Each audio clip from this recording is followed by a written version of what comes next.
Hello, welcome to T-Spec. My name is Tim Tokbe. In today's tutorial, I'll be sewing this very beautiful shirt dress. If this is what you are interested in, then let's do this together. So I already draw a straight line to indicate the starting point. So I'm going to be marking 2 inches all the way down on this front part, on the front part of this pattern paper. So we are drafting the front part of the shirt dress first. So I'll be taking my bust point measurement, my half length measurement, my shoulder to hip measurements, and the gown length. Then I'm going to be drawing a straight line across all these points. So on the starting line, I'm going to be taking my neck measurements. I will be using 3 inches by 3 inches. Then I'm going to be using my curve rule to mark this out. And then I'm going to be taking my shoulder measurements. I'll divide my shoulder measurements by 2. My shoulder measurement is 13.5, so this will give me 6 3/4. And then on this point, I'm going to be coming down by 1 inch. Then on this 1 inch, I'll be connecting it to the neckline. Then this neckline, I'm going to be measuring my armhole. I'll be taking my armhole depth. So to do this, I'll divide my bust measurement by 6 and add 1.5 inch. Then I'm going to be connecting from here to the chest line. Then I'm going to be locating the middle of this armhole depth. And at that middle, I'm going to be coming in by 1/2 inch. Then I'm just going to go ahead to label this line: chest line, bust point, waist, hip, and gown length. Then on my chest line, I'll be taking my bust measurements. I'll be dividing my bust measurements by 4. Then that will give me 8.5. I'm going to mark it and then add 1/2 inch allowance. This allowance is an ease allowance, not the same allowance. Then I'm going to be connecting these 3 points together with my curve rule. So on my waistline, I'm also going to be dividing the waist measurements by 4. Then I'm going to mark, and I'm also going to add 1/2 inch. We're adding this 1/2 inch because this is a shirt. It doesn't have to be so fitted, so it's just an ease allowance, and I'm going to be adding 1/2 inch to all the measurements I'll be taking. And so the hip measurements also, I'm going to be dividing it by 4, mark it, then add the 1/2 inch ease allowance. Then what I mark for my hip is what I'm going to be marking for my gown length. I'm just going to go ahead to connect all the points with my curve rule. Then on this front part, the 2 inches that I marked there earlier, I'm going to be folding it in like this before cutting the front part. And I'm also going to be adding 1 inch seam allowance throughout all the points for the front part, and I'll also be adding the same thing to the back too.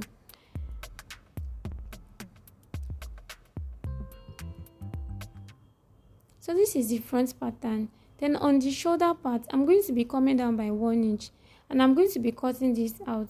But this will be added back to the back, and it's going to, by the time I join it together, it's going to shift to the front. So this is the back pattern. So let me label all the lines that I marked: the bust point, the waistline, the hip, and the gown length. So I'm going to be taking my shoulder measurement here. You can see the back is going to be on fold, so there's not going to be any zip allowance or anything like that. So then I'll be marking the neck. I'll be using 3 inches by 1. I'll be coming down by 1 inch. And I'm going to use my curve rule to mark this out. Then on the shoulder line, I'm going to come down by 1 inch there. Then connect it to my neckline. Then I'll also be taking my armhole depth, just like I did to the front. So it's 7.25. I'm going to mark a line across this, and this will serve as my chest line. Then I'm going to be connecting from the shoulder to the chest line. Then I'll be dividing my bust measurements by 4 on the chest line. Then I'll be adding 1/2 inch seam allowance. Remember I said I'll be adding 1/2 inch all throughout. Then at the shoulder armhole depth, I'm locating the middle, but then I'm not going to come in by 1/2 inch. I'm just going to connect it like that. So that's the difference between the armhole for the back and that of the front for this shirt dress. Then I'll be dividing my waist measurement by 4 too on the waistline. I'll mark it another 1/2 inch seam allowance. On the hip also, I'll divide my hip measurement by 4, mark it, then add 1/2 inch seam allowance. And what I mark for the hip is what I'm going to mark for the gown length also. Now I'm just going to go ahead and connect all these lines together. Then I'll be adding 1 inch seam allowance just like I did to the front. Then I'll go ahead to cut it out. So remember the 1 inch that I cut out from the front part. So I'm going to be adding it to the back part here. I'm just going to using my tape to tape it down. So I'll make sure that it does not overlap. I'll just make sure that it's very close, like it's touching each other. I'm going to tape it down with my tape. And I'm going to be cutting it out on my fabric just like this. So that's where we are going to have the come down for the front. So I've gone ahead to add 1/2 inch on the shoulder and the end parts. And you can see this part is on fold. This is the front part. I've added 1/2 inch also on the shoulder and the lower part. And this front part, I split it into 2. Then I'm going to be placing the 2 patterns together because I want to make a curve at the lower part of the shirt dress.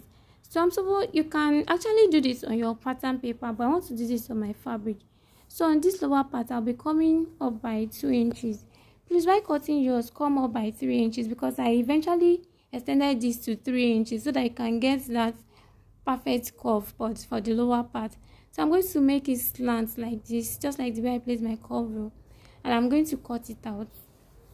If you have watched this part, kindly give this video a thumb up, subscribe to my channel, and don't forget to leave your comments. And this is the front part. I already folded it in by 1/2 inch with my iron. Then I'm going to be folding it again by 1 inch. Remember that we left 2 inches allowance for that front part. So this is what we will be using our allowance for. Then I'm going to stitch on it all the way down. I'm going to do the same thing to the other parts. But you have to make sure that you actually measure 1 inch. You have to measure with your tape. And you can as well press down with your iron so that you can get a very smooth surface and your stitch will be so straight and neat. And so I've done that to both sides. You can see that I folded it on the wrong side. The folding was on the wrong side. So I'm going to be joining the shoulder of the 2 together, the back to the front. So I've joined it. You can see that there is a come down at the front from the back and the down part actually aligned. So I'm going to be flipping it to the wrong side so that I can take my seam allowance. So I'm going to be taking 1 inch allowance on both sides. So I've done that. Then I'm going to be measuring around the neck area so that we can cut out our collar. And so to cut the collar, I'll be using this pattern paper. You can see that this pattern paper is on fold. So I measured out 19 inches for the collar. So I'm going to be dividing that into 2. So that will give me 9.5 inches. So I'm going to be marking the 9.5 inches here. And the collar actually has 2 parts. We have the collar stand and the collar itself. So we'll be cutting the collar stand first. So after marking this 9.5 inches, I'm going to be looking for the middle of this 9.5 inches. As I'm going to divide it by 2. So I'm going to mark the middle. And then I'm going to, at the end there, I'm going to come up by 1/2 inch. Then I'm going to connect it to this center with a slant like this with my curve rule. So then I'm going to be marking 1 inch all around the curve like this. I'm just going to follow the shape here. I'm marking 1 inch all around. Then I'm going to draw a line on these markings with my curve rule. I'm just going to follow the curve just like this and then close the end here. Then I'll be cutting this out with my scissors.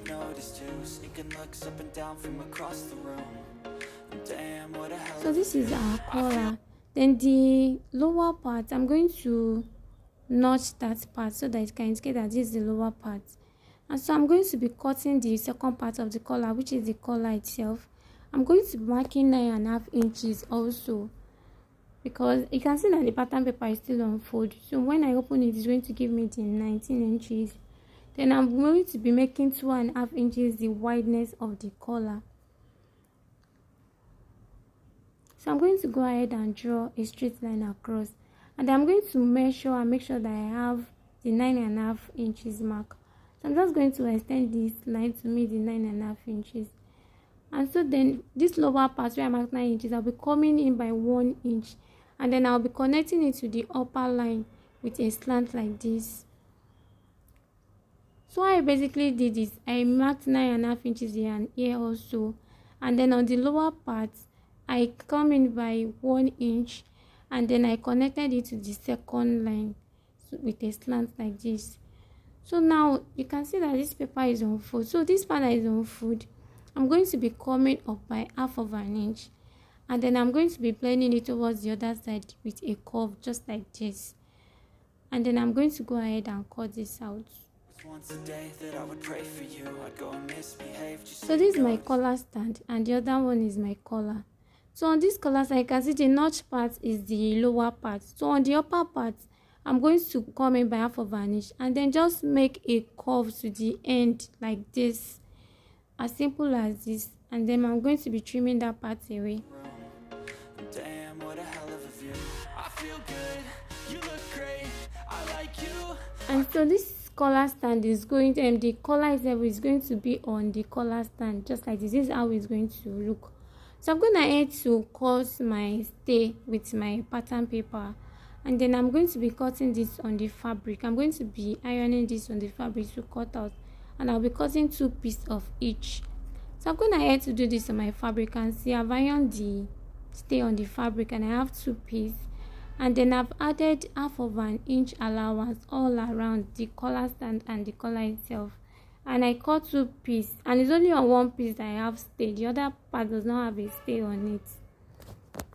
Then I'm going to be locating the middle of the upper part of the collar and also that of the collar stand.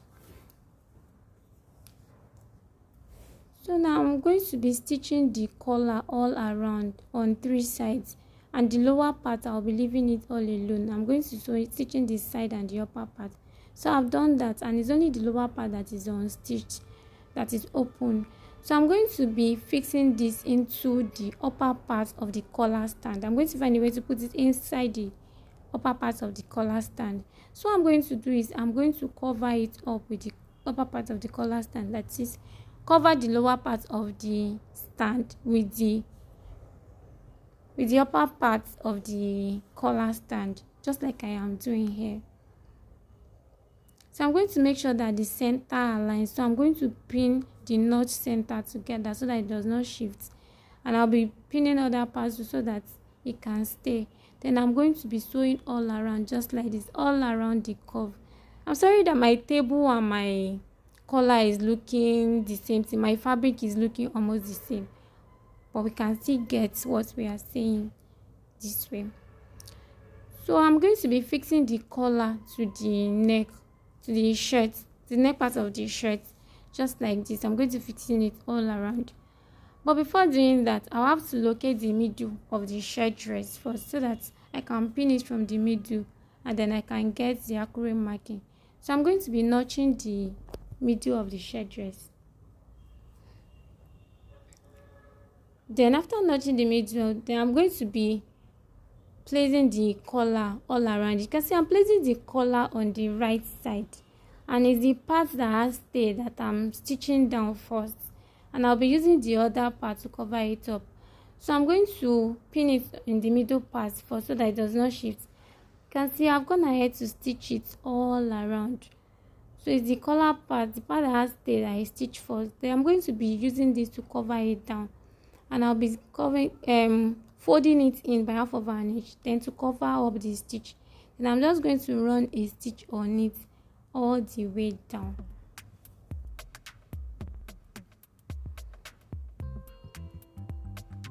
So this is it. I've finished the collar. You can see how our collar is looking. That is looking nice and neat. And so this is that's for the shirt. Then I'm going to be cutting the sleeve. I'm going to be using my free hand for the sleeve.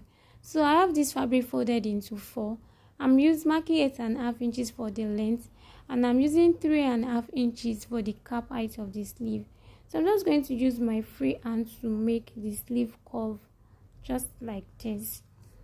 And the wideness for this fabric is around 9.5 inches. So I want to make the armhole. The armhole that I want is 9 inches. So I'm going to be adding some extra allowance, which is 1 inch. So that will be like 10 inches. So I'm going to be marking this out of this because I have excess of this here. And then the round sleeve, I'm going to be adding 1 inch to my actual round sleeve because I don't want it to be so fitted. So instead of using 11, I'll use 6. So that means I'll be having 6 inches here. So and then I'm going to add 1 inch allowance, making 7. So I'm just going to cut this out. Then I'm going to spread it out here and then tape it down like this with 3/4 of an inch for both sleeves. Then on the shirt, on the armhole part of the shirt, I'm going to be notching the middle because I've marked the middle. Then I'm going to measure it all around. I have 9 inches here. I'm also going to mark 9 inches on the sleeve and then stitch the other down as the allowance. So I have 1 inch extra. Also on the round sleeve part, I have 1 inch as the allowance there. So I'm going to stitch it down. So I've done that. So what I'm going to do now is to open the center here of the sleeve and then join it to the armhole, the stitch area of the armhole. Then turn it all around. Then here also at the down part, I'm going to be folding it by 1/2 of an inch and I'll be sewing it all around. So I've done all that. You can see my sleeve is intact and also the collar. Then I'm going to be, for the shirt part, this front part, there's going to be a part for button and the other part for the buttonhole. So on the left side, we are going to be having our button on the left side and the other side, right side, the armhole. So I'm going to be marking 3 inches interval to fix the button and the armhole. So I'm going to be making sure that on both sides it's actually rhyme, like I have the 3 inches on both sides is equal. So I'm just going to be marking it all the way down. So don't forget to subscribe to my channel. So also like the video and give your comment. So this is the result of our dress. You can see how nice it looks. So I'm going to be seeing you in my next video. Thank you.